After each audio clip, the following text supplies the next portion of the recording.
नमस्कार, मैं मोहम्मद फैसल और आप देख रहे हैं नेशनल दस्तक। सुप्रीम कोर्ट से योगी सरकार को बड़ा झटका लगा है। सुप्रीम कोर्ट ने साफ साफ कहा है योगी सरकार को कि आपने जिन लोगों की संपत्ति ली थी उनको उनकी संपत्ति वापस करिए। चुनाव के बीच सुप्रीम कोर्ट का इस तरह का फैसला आना या इस तरह की फटकार लगाना यह बताता है कि योगी सरकार को फिर से बैकफुट पर जाना पड़ेगा। जी हां, यह खबर भी बताऊंगा कि किस तरीके से सुप्रीम कोर्ट ने और किस मामले में योगी सरकार को फटकार लगाई है और संपत्ति वापस करने के लिए कहा गया है। अब कर्नाटक से खबर आ रही है कि जो टीचर्स थे जो हिजाब पहनकर बच्चों को पढ़ा रहे थे, अब उन पर भी प्रतिबंध लगा दिया गया है, जिसका नतीजा यह हुआ कि कर्नाटक में एक अंग्रेजी टीचर जो अंग्रेजी पढ़ाती थी, पिछले 3 साल से हिजाब पहनकर पढ़ा रही थी, उसको हिजाब उतारने के लिए कहा गया तो उन्होंने रिजाइन कर दिया है स्कूल से। ये देखिए, ये ट्वीट किया है जो तारिक अनवर चंपारनी ने। उन्होंने लिखा है, कर्नाटक के तुक्कुर जैन कॉलेज प्रशासन ने अंग्रेजी की मुस्लिम टीचर से हिजाब उतारने के लिए कहा तो उन्होंने इसके बदले त्याग पत्र दे दिया।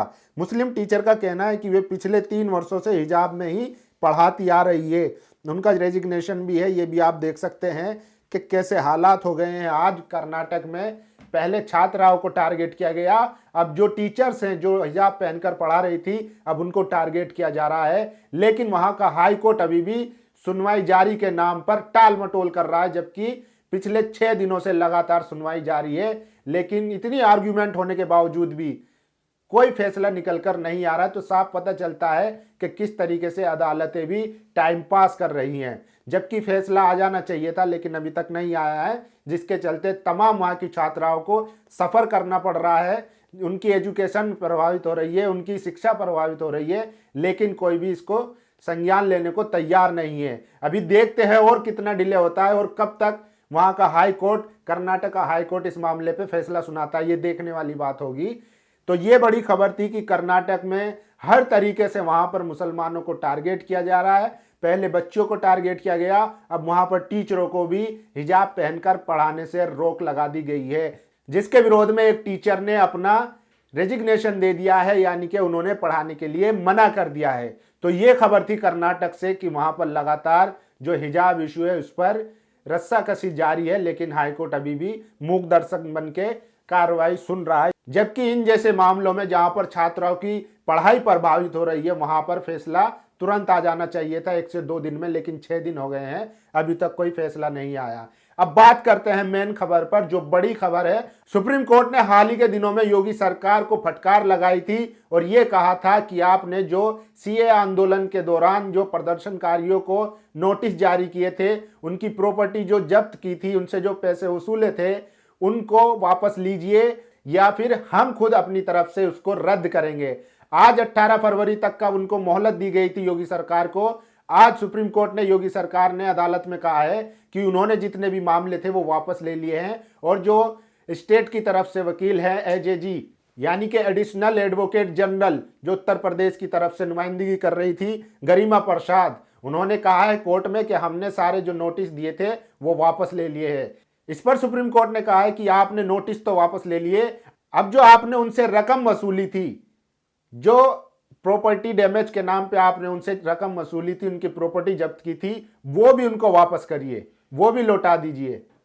तो सुप्रीम कोर्ट ने योगी सरकार को बड़ी फटकार लगाई है कि किस तरीके से योगी सरकार ने एडीएम के जरिए लोगों को नोटिस भेजा गया और उनसे रिकवरी ली गई, जबकि सुप्रीम कोर्ट ने भी साफ साफ कहा है कि आपने खुद ही मुकदमा लिखा, खुद ही शिकायत करी और खुद ही फैसला भी सुना दिया, इसमें कोई भी संवैधानिक प्रक्रिया नहीं थी। उन्होंने साथ ही कहा है कि इसमें कोई जुडिशियल ऑफिसर भी होना चाहिए था, जो ये पूरी प्रक्रिया थी या पूरी कार्रवाई थी, जो प्रदर्शनकारी थे जिनसे वसूली की गई, लेकिन इसमें कोई भी संवैधानिक प्रक्रिया नहीं थी। उन्होंने इसको खारिज कर दिया है और साफ साफ कहा है कि आप कैसे खुद ही शिकायत करके खुद ही फैसला सुना सकते हैं।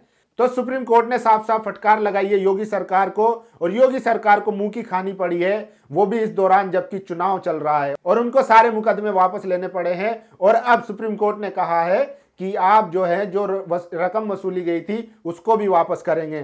तो योगी सरकार को बड़ा झटका लगा है, और जो सीए आंदोलन के जो प्रदर्शनकारी थे जिन पर मुकदमे दर्ज थे उनको बड़ी राहत मिली है। लेकिन साथ में सुप्रीम कोर्ट ने यह भी कहा है कि योगी सरकार को कि आप जो है UP recovery of damage to property and private property act के तहत इन पर फिर से मुकदमा चला सकते हैं।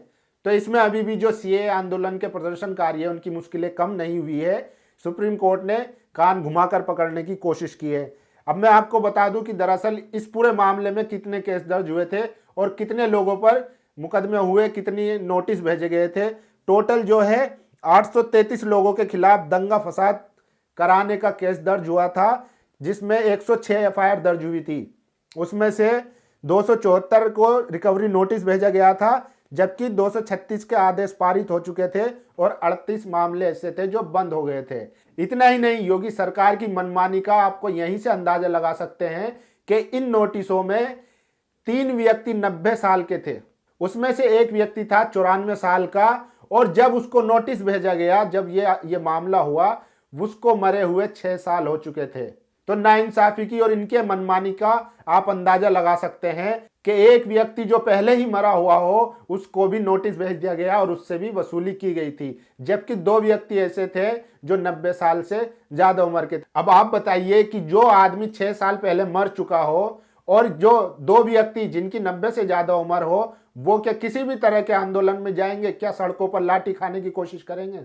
लेकिन योगी सरकार की मनमानी और मुसलमानों से नफरत का यह नतीजा था कि 90 साल के और मरे हुए व्यक्ति को भी नोटिस जारी कर दिया गया। और ये नोटिस जारी करने वाला एक एडीएम है जो एसडीएम से भी नीचे का अधिकारी है। अब आप बताइए कि इस तरीके से यूपी में मुसलमानों के साथ व्यवहार किया गया। वहीं दूसरी तरफ योगी जी चुनावी प्रचार में ट्वीट करके कहते हैं कि ये देश जो है संविधान से चलेगा, सरिया से नहीं चलेगा। जबकि आप खुद देख सकते हैं कि पिछले 5 सालों में किस तरीके से फर्जी एनकाउंटर हुए। खासकर जात देखकर लोगों को मारा गया, धर्म देखकर लोगों को जेलों में मारा गया, उनके सीने पे गोली चलाई गई। तो कौन संविधान का विरोधी और कौन संविधान का समर्थक है, ये उनकी हरकतों से पता चल जाता है कि संविधान के विरोध में कौन काम कर रहा है और संविधान के समर्थन में कौन काम कर रहा है। तो ये बड़ी खबर थी कि सुप्रीम कोर्ट ने योगी सरकार को फटकार लगाई है और जो सीए आंदोलन में प्रदर्शनकारियों को नोटिस भेजा गया था, उनसे पैसे वसूले गए थे, उनसे जो उगाई की गई थी, उनकी प्रॉपर्टी जब्त की गई थी, अब वो सब वापस करनी पड़ेगी योगी सरकार को। तो इस तरीके से हालात बना दिए गए थे कि कहीं भी अगर मुसलमान होगा तो उससे जबरदस्ती वसूली की जाएगी। तो ये बड़ी खबर थी कि आज सुप्रीम कोर्ट ने योगी सरकार को फटकार लगाई और साफ साफ कहा है कि आपने जो असंवैधानिक तरीके से लोगों को नोटिस जारी किए थे, उनसे पैसे वसूले थे, उनकी प्रॉपर्टी जब्त की थी, उनको वापस कीजिए और कानूनी प्रक्रिया के तहत आप काम करिए। तो चुनाव के दौरान में इस तरीके का फैसला आना बीजेपी और योगी और मोदी सरकार को एक बड़ा झटका है। जो खबर हमने आपको दिखाई, इस खबर पर आपकी क्या राय है, आप अपनी राय जरूर दीजिए। नेशनल दस्तक की आपसे गुजारिश है कि अगर इसको बचाना चाहते हैं तो नेशनल दस्तक को सब्सक्राइब करने के लिए रेड कलर के सब्सक्राइब बटन को दबाएं, फिर बेल आइकन की घंटी दबाएं। नेशनल दस्तक को बचाने के लिए बहुत जरूरी है कि हर खबर को शेयर करें, लाइक करें, कमेंट जरूर करें।